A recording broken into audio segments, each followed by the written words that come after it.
Programming শেখাটা আমার জন্য কতটা জরুরি, অথবা যদি আমি প্রোগ্রামিং না শিখি তাহলে কি আমার খুব বেশি ক্ষতি হয়ে যাবে,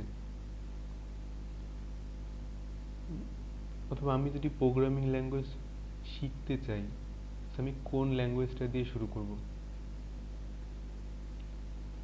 আমরা যখন প্রোগ্রামিং শিখতে চাই এমন প্রশ্নগুলো স্বভাবতই আমাদের মনের মধ্যে চলে আসে।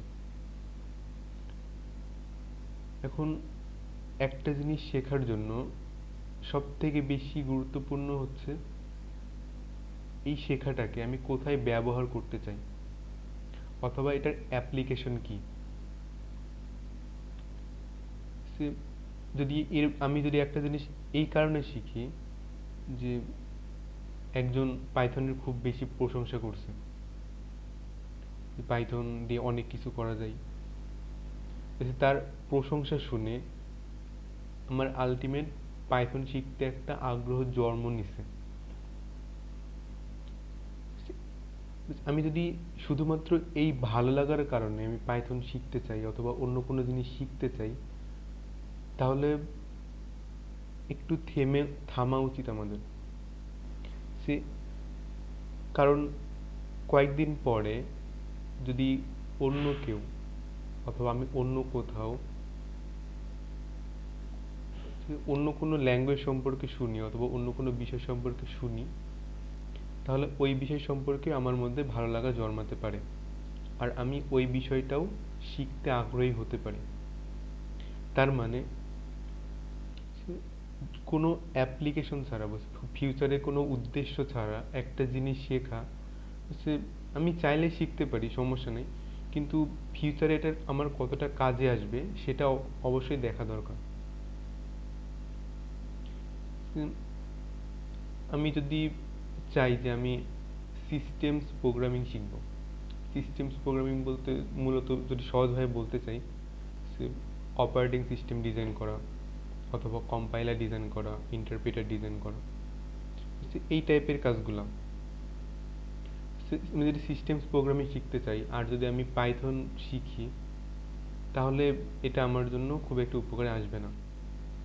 আমি এটা বলতেছি না যে পাইথন দিয়ে সিস্টেমস প্রোগ্রামিং করা যাবে না, কিন্তু পাইথন সিস্টেমস প্রোগ্রামিংয়ের জন্য ভালো না। যদি আমি চাই যে আমি অ্যাপ ডেভেলপিং শিখব, আর আমি যদি এই জন্য চাই যে আমি পাইথন শিখব, তাহলে অ্যাপ ডেভেলপিংয়ের জন্য পাইথন ভালো একটা ল্যাঙ্গুয়েজ না।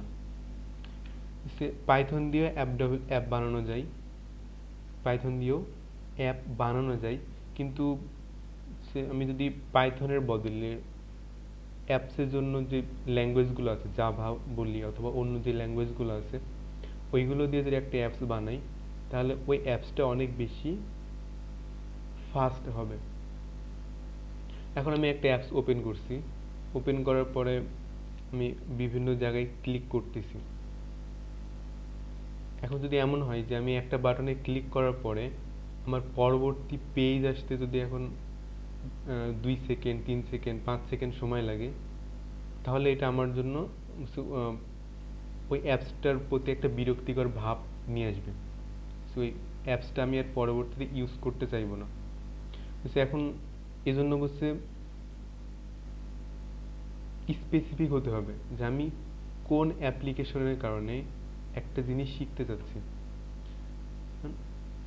আমি যদি চাই যে আমি আর্টিফিশিয়াল ইন্টেলিজেন্স শিখবো, মেশিন লার্নিং শিখবো, ডিপ লার্নিং শিখবো অথবা ন্যাচারাল ল্যাঙ্গুয়েজ প্রসেসিং শিখবো, এগুলোর জন্য পাইথনের যে লাইব্রেরিগুলো আছে এগুলো অনেক বেশি শক্তিশালী। পাইথনের কিছু লাইব্রেরি আছে, NumPy, pandas, matplotlib, scikit learn, অথবা সিবর্ন, প্লটলি, এই টাইপের যে লাইব্রেরিগুলো যেগুলো সাধারণত মেশিন লার্নিংয়ের জন্য ব্যবহার করা হয়। অথবা ফ্রেমওয়ার্কের কথা যদি বলি, আমি পাইথনে হচ্ছে একটা ডিপ লার্নিংয়ের জন্য একটা বড় ফ্রেমওয়ার্ক আছে, টেনসরফ্লো, অথবা আমি চাইলে পাইটর্স ইউজ করতে পারি। এই ফ্রেমওয়ার্কগুলো অথবা এই লাইব্রেরিগুলো এগুলো অনেক বেশি শক্তিশালী। আমি এই লাইব্রেরিগুলো ব্যবহার করে আমি অনেক সহজে artificial intelligence, machine learning, deep learning এই ফিল্ডগুলোতে কাজ করতে পারি। আর পাইথন এই ফিল্ডে সব থেকে বেশি জনপ্রিয় একটা ল্যাঙ্গুয়েজ। আর আমি যদি চাই ওয়েব ডেভেলপিং করতে, পাইথন ওয়েব ডেভেলপিংয়েও বেশ ভালোভাবে ইউজ করা হচ্ছে। সে পাইথনের যেই ফ্রেমওয়ার্ক আছে ডিজ্যাঙ্গো, সেটা ওয়েব ডেভেলপিংয়ের জন্য এখন বেশ জনপ্রিয় একটা ফ্রেমওয়ার্ক। আমি চাইলে ডিজ্যাঙ্গোটা ওয়েব ডেভেলপিংয়ের জন্য শিখতে পারি। তবে ওয়েব ডেভেলপার হতে চাইলে শুধু ডিজ্যাঙ্গো দিয়ে আমি ভালো মতো ওয়েব ডেভেলপিং করতে পারবো না। আমার HTML, CSS, জাভাস্ক্রিপ্ট এই জিনিসগুলোও শিখতে হবে। আমি যদি নেটওয়ার্কিং এর জন্য পাইথন শিখতে চাই, সে নেটওয়ার্কিং টুলস এইসবের জন্য, তাহলে আমি পাইথন ল্যাঙ্গুয়েজ শিখতে পারি।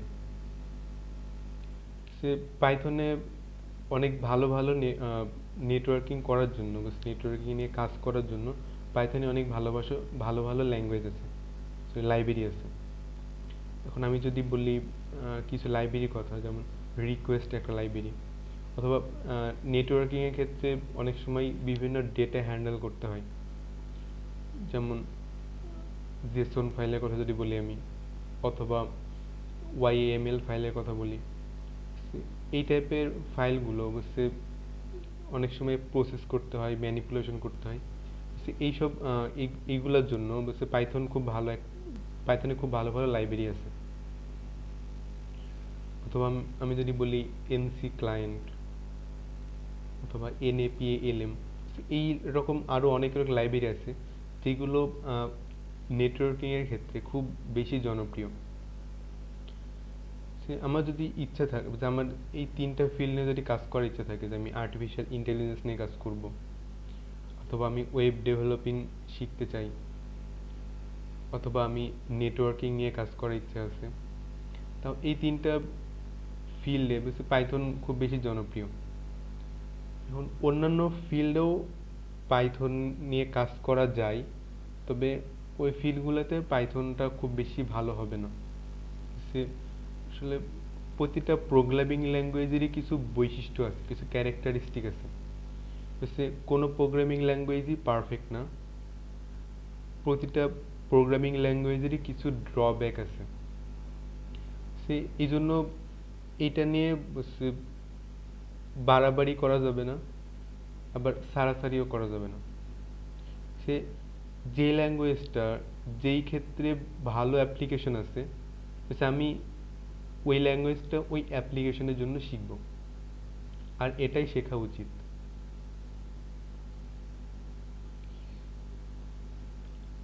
আজকে আমাদের আলোচনাটা এই পর্যন্তই। আবার নেক্সটে অন্য কোনো টপিক নিয়ে আবার কথা হবে ইনশাআল্লাহ। ততদিন পর্যন্ত সবাই ভালো থাকবেন।